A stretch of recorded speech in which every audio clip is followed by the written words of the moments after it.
people, it just hit me. I told the people in the revival, I said, yes, we're Nazarenes and we should be very thankful, but we should be so concerned with the people outside in our families who need Jesus that we should be known as Nagarenes. We should nag until they find Jesus. And not nag to be a nags, but to be a nag to say, I'm so concerned, I will not let you go easily. I will not let you slip through the cracks. I will not allow this to take place as long as I have the strength and the capacity to testify to what Jesus means to me. And as you go through all these things, not only is this the opportunity in the open door, but you have the opposers. Verse 9, Jesus says, I'll cause those who are of the synagogue of Satan.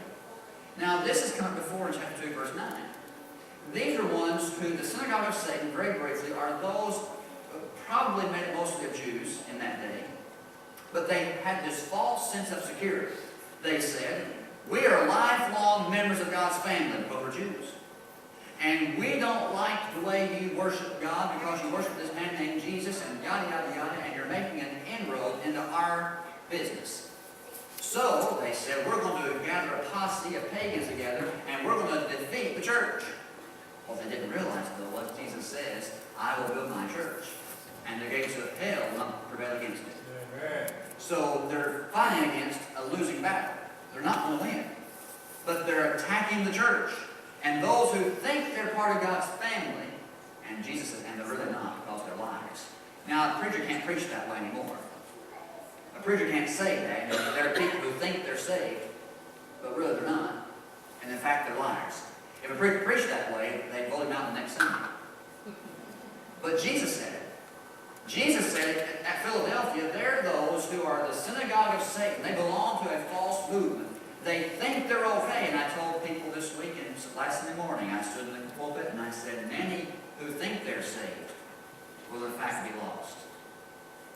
It's because the issue is more than just a head knowledge. It's a heart experience that produces a lifestyle that says, I can do nothing else but serve Jesus. All He's done for me. Today, October 31st, is my spiritual birthday. I was born again on a Sunday, which just happened to be October 31st. I was born again on a scary day. But it is a wonderful thing to know that Jesus Christ washes sins away. He'll blot out all the past and write your name in the Lamb's Book of Life. And you can be just as sure of heaven today as if you're already there. So that if on the highway when I was driving across Kentucky and I was listening to gospel music and listening to sermons, you see, you think you got it bad. I listened to church in the car. And I was listening and just having a time in the Lord, and I had the thought, if heaven forbid, if I run off the road or somebody hits me head on, I'll see Him face to face. Don't wish it to happen, but I'm simply saying there's something about this experience that says there's a deep settled peace and that it is well with my soul. And I look through this, and here we are, and there's opposers. So that you ever invited somebody to church who said, well, I'm not going to church. I don't go to church as a habit because there's just so many hypocrites. Well, let me remind you of something that I've said before, but that's absolutely true. Does Monterey Church of the Nazarene have hypocrites in it? I'll guarantee they probably are a few. I'm not the ultimate judge, so I can't really make a definite claim. But God who knows the heart, they're probably every church in Monterey. So if you're going to try to find a church in town that has no hypocrites, good luck. They're everywhere. But I'd whole much rather go to church with a few hypocrites than go to hell with all of them. You see, there's something about this that says, yes, there may be people that will cross our paths who don't have the real goods, that are wearing a mask. They may be members of the synagogue of Satan. But Jesus says, those people will come and bow at your feet, and they'll know I've loved you, the church. Now, that may not bless anybody else in church, but that blesses the preacher for this reason. Twofold. Number one, there are people who will fight against the church tooth and nail. They'll do everything they can to steal, to kill, to destroy, to discourage, and to just tear up the church. But the truth of the matter is, we will win. There's no way that we can lose. Because we're the church. We're triumphant. We can't be defeated. We can be battle bruised and scarred, but the victory is ours because we belong to the King. We're going to win.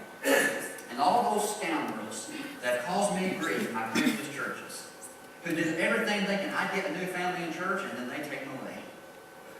Something good happened in church, and they serve a stink, and they run off a bunch of people.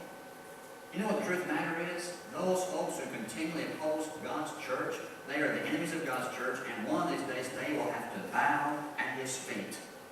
They will. Does the Bible not still say, every knee shall bow? Every tongue shall confess that Jesus Christ is Lord, the glory of God the Father? Oh yes, they'll bow.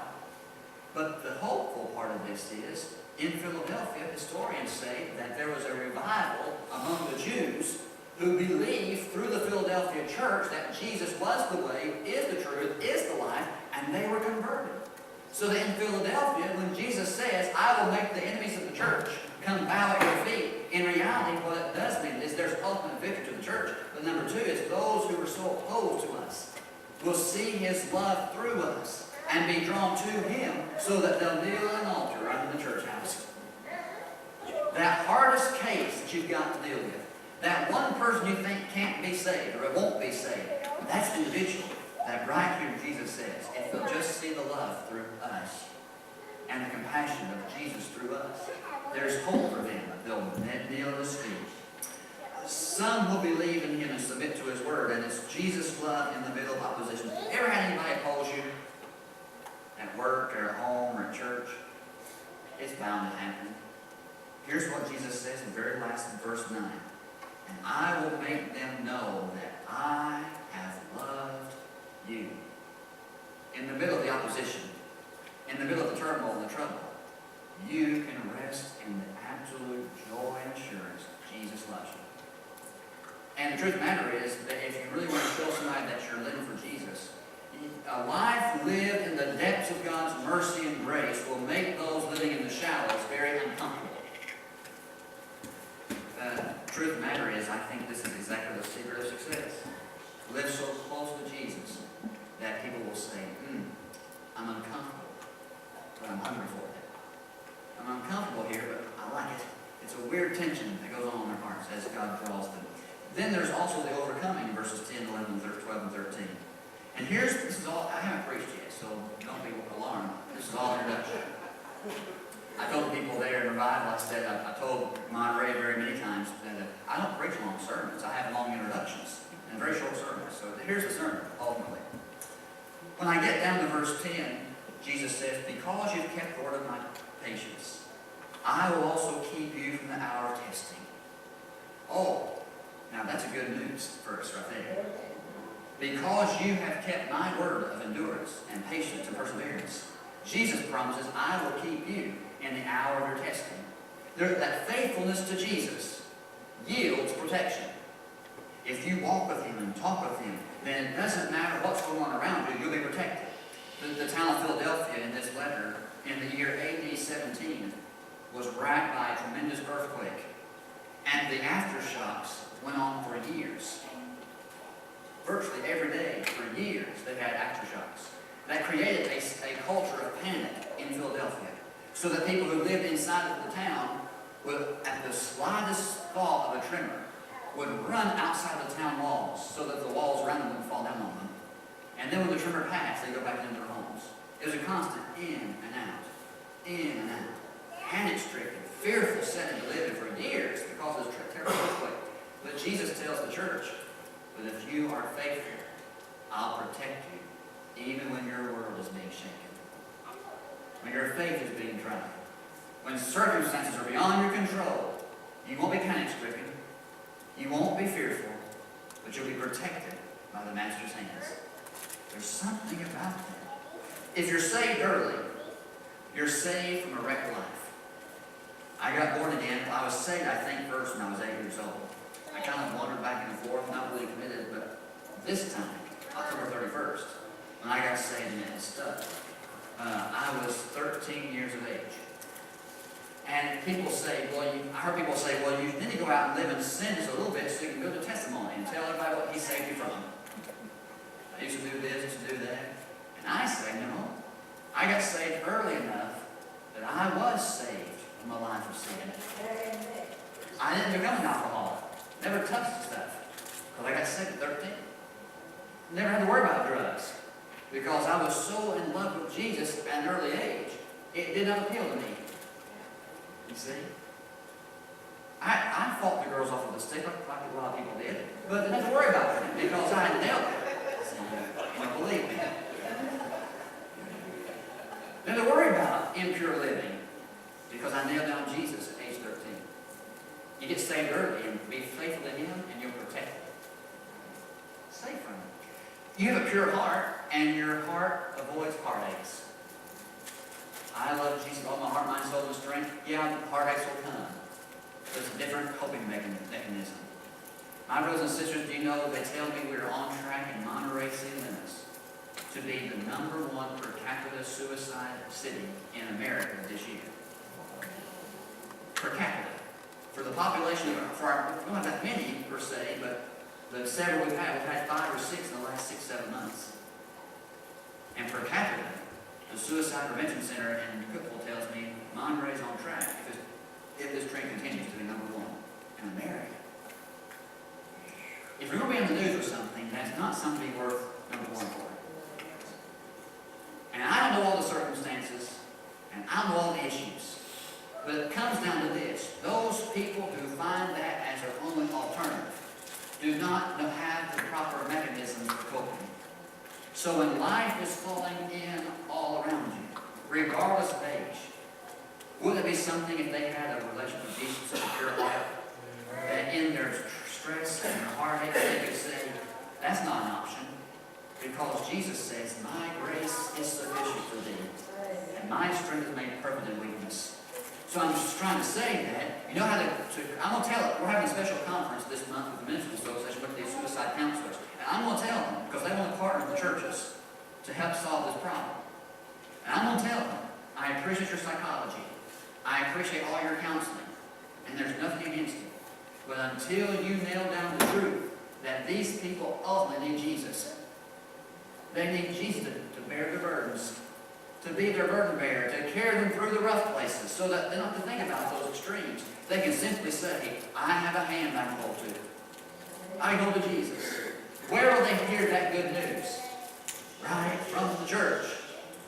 And I read through this over and over again. Daily dedication promises divine deliverance. Every single day you commit yourself to Jesus, and I promise you He'll keep your footsteps in the safe way. He will protect you from what could have been, and He'll protect you from what might be. Faithfulness in the promise. Verse 11, Jesus says, I am coming soon. I am coming quickly. It's the faithfulness, the encouragement to be faithful to Jesus, because the promise is, I am coming soon. And if I believe that, it's going to impact my daily living. If I believe He's coming soon, then I'm going to hold as tight to Him as I possibly can. So it says, I am coming quickly. Hold fast what you have so that no one will take your crown. Honey, I've come too far to go back. I've made too much progress. I've come through too much turmoil. I've made too much inroads in the thing to say phooey on it all. People can fuss, they can fight, they can fume, they can criticize, they can be on your case all they wish. But if you're a Christian, you can say, so what? Greater is He that's in me than he that's in the world, and I intend on making just the same. And I tell you, my friends, the truth of the matter is, I will live so close to Jesus that His words in Matthew 25:21 are heard in my own ears. Well done, thou good and faithful servant. Faithful. Now, as I get through all of this, it says to hold fast. Because Philadelphia, the city, was the very last bastion of Asian Christianity when the Muslim Turks came over in their takeover of that area. In history, it records that the last place that the Muslims could not overtake and squelch out Christianity was Philadelphia. It was the last safe haven where, even to this day, there's a small Christian church there, surrounded by all the falsehoods and the attacks of the enemy. It kept them safe for thousands of years. What am I trying to say? Well, on one hand, we're reliving history again. The Muslim religion is trying to overtake and squelch out Christianity in every way it can. And it's not just the Muslims.